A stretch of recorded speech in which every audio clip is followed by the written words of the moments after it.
Hey, it's Rick Kettner here. Let's explore the key insights from Good to Great by Jim Collins. Now, when it comes to business and even just life in general, good is often the enemy of great. The vast majority of companies out there never become great because for one reason or another, they end up settling for good results. So Jim Collins and his team wanted to answer the question, how can a good company become a great company?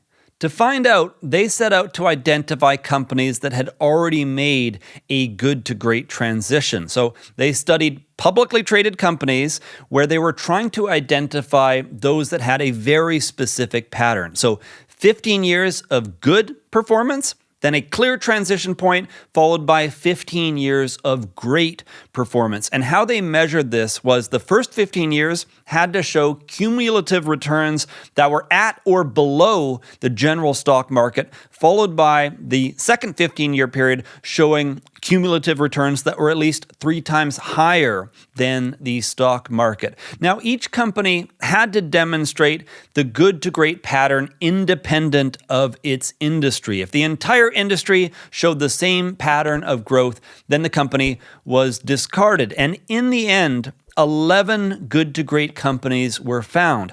Now, critically, the team also identified 2 different sets of comparison companies. The first set were direct comparisons. So for each of the good to great companies, they found a matching company from the same industry, but where this comparison company did not show the same transition halfway through, at the 15-year mark. Then the second set were unsustained comparisons. And these companies initially showed the good to great pattern over the short term, but weren't able to maintain the trajectory. Now, with all of this data put together, the good to great companies, the direct comparisons, and the unsustained comparisons, the team aimed to answer a single question.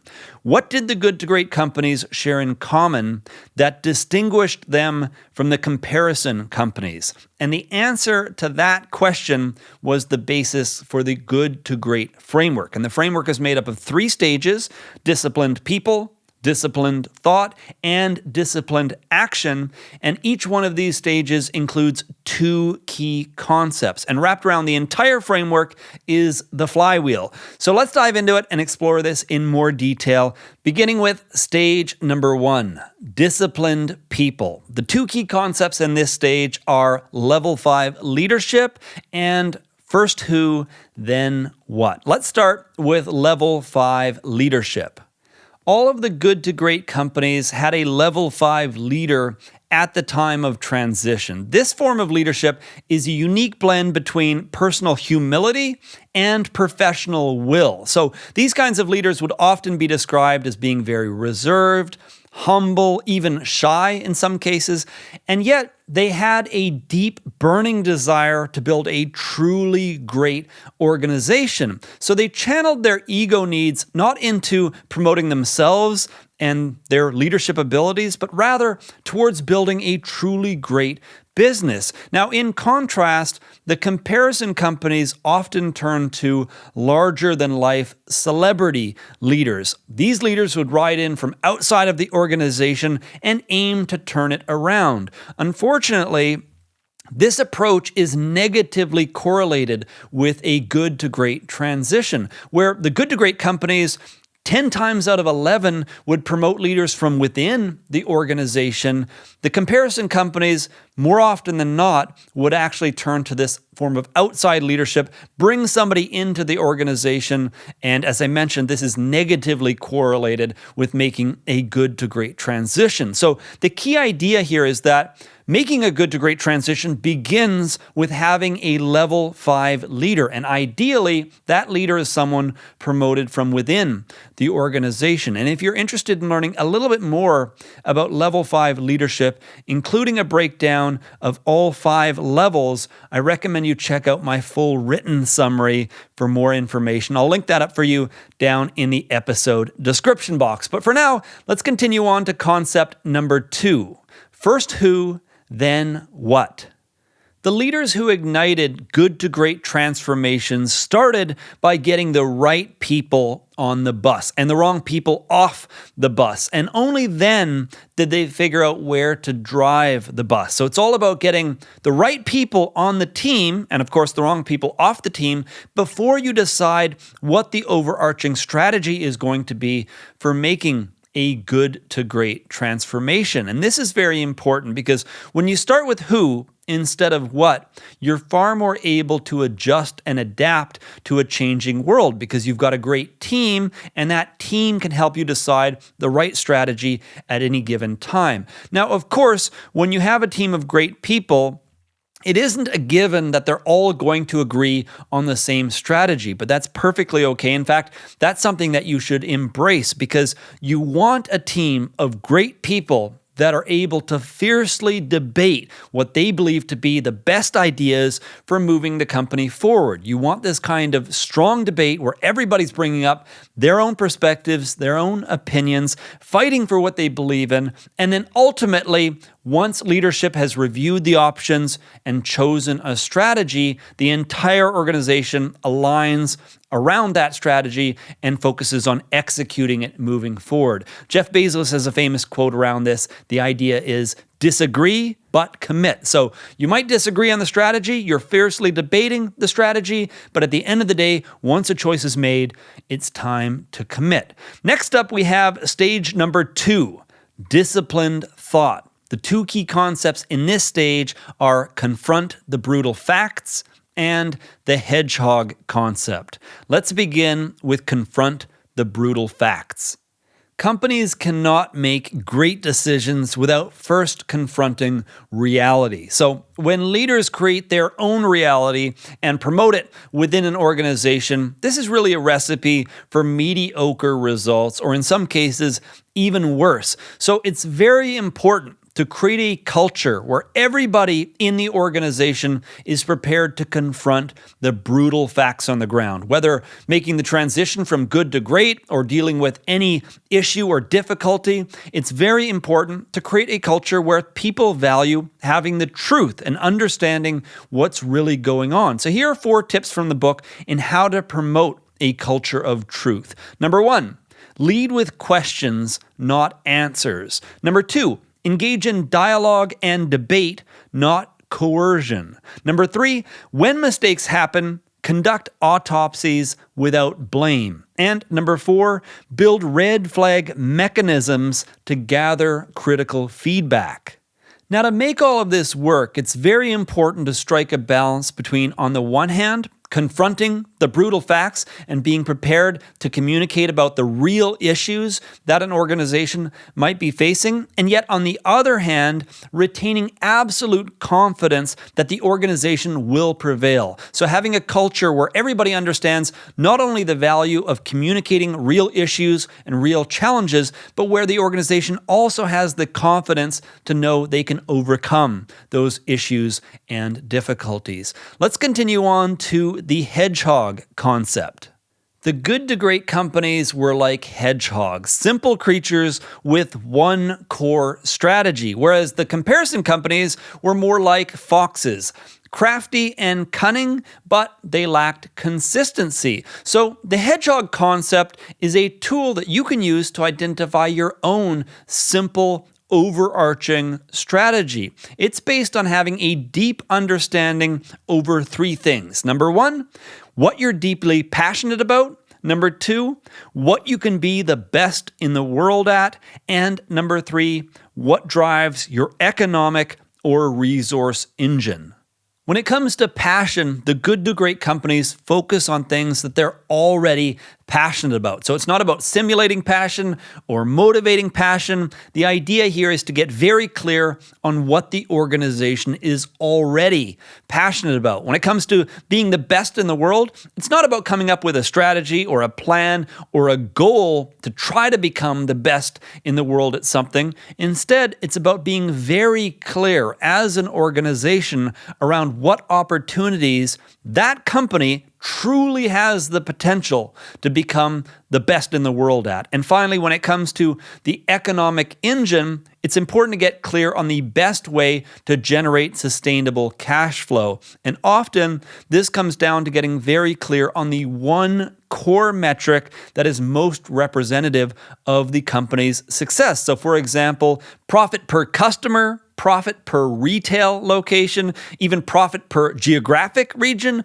or profit per product. The idea here is to get clear on the metric that is most indicative of future success so that everybody in the organization understands what they need to focus on in order to boost the economic model. But the core premise behind the hedgehog concept is that there is power through simplicity. And by understanding these three circles and the overlap between them, you can make all future decisions much easier. Once you get total clarity around your hedgehog concept, it makes it easier to make choices within the organization in the future. And if you're interested in learning more about the hedgehog concept, again, I recommend that you check out my full written summary. I'll link that up for you down in the episode description box. Or, of course, again, you can just pick up a copy of the book. But let's continue on to stage number 3. Disciplined action. The two key concepts in this stage are a culture of discipline and technology accelerators. Let's begin with a culture of discipline.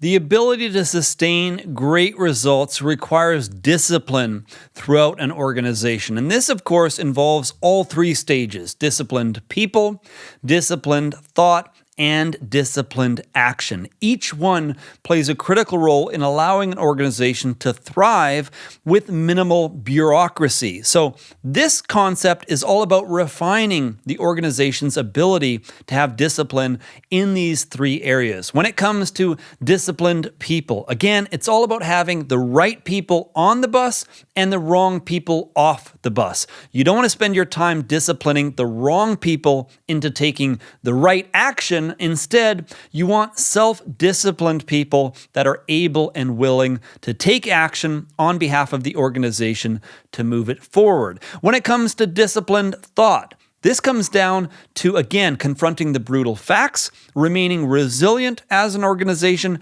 and having a clear understanding of the hedgehog concept, and shunning opportunities that don't align with it. And when it comes to disciplined action, it's important to understand that discipline involves a duality. On the one hand, people need to work within a consistent framework, and on the other hand, they need the freedom to take action within that system. So disciplined action is not just about being disciplined when it comes to taking action, but rather it's about ensuring that the actions that are taken contribute to a larger whole based on the hedgehog concept. Let's continue on to technology accelerators.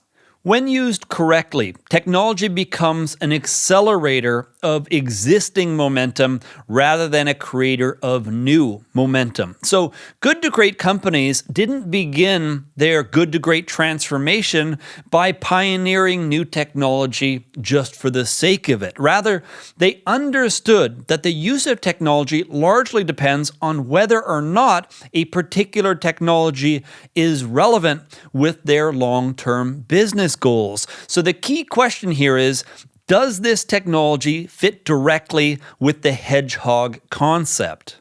If the answer is yes, then the organization must become a pioneer in the application of that technology. But if the answer is no, then the organization can either aim for parity, where it's simply as good as the competition, or in many cases, it can choose to ignore that technology entirely. So interestingly enough, the good to great companies manage to avoid technology-based fads and bandwagons, while at the same time pioneering carefully selected technology that were relevant when it came to their hedgehog concept. Now let's put everything together and look at it within the context of the flywheel. Well, good to great transformations often appear dramatic from the outside. From the inside, they feel very natural and organic as they build momentum over time. Hence the analogy of spinning a massive flywheel. So imagine for a minute that you're looking at a massive flywheel mounted horizontally on an axle. The flywheel's 30 feet in diameter, it's 2 feet thick, it's 5,000 pounds, and your goal is to get this flywheel spinning. Well, naturally, any effort to get this thing moving is going to begin with a lot of effort with very little to show for it. But if you keep pushing in the same direction consistently over time, eventually it becomes easier and easier to get the flywheel moving. You begin to build real momentum. The same is true when it comes to business. As you remain committed to a very clear direction, it becomes easier to overcome organizational challenges around commitment, motivation, and even alignment. As people begin to see visible, tangible results, it becomes easier and easier for them to buy into the mission. Unfortunately, the comparison companies weren't able to build this kind of momentum. They spent their time and energy jumping back and forth between various strategies and ultimately falling into the downward spiral of the doom loop. This is where a company gets caught being reactive to past failures. So they don't have success in one area, so they try a new strategy, or they promote a new leader, or they make a new acquisition, but everything is reactive and they're not building momentum in a clear direction. And so it's very important to understand that the good to great framework, as important as each component is, ultimately, the real strength comes in setting a very clear direction around the hedgehog concept and then steadily building momentum in that direction over time. So all of the components are important, but it's also valuable to recognize that the entire framework is surrounded and supported by the concept of the flywheel. Anyway, that's it for this book summary of Good to Great by Jim Collins. If you're interested in learning more about this book, be sure to check out my full written summary on rickkettner.com, or better yet, just pick up a copy of the book itself. It's available in physical, digital, and audiobook formats. If you have any questions or comments about anything that we covered here, let me know down in the comment section below. And be sure to subscribe and visit rickkettner.com if you're interested in other great business books. Thank you for tuning in, and I look forward to connecting with you again in the future.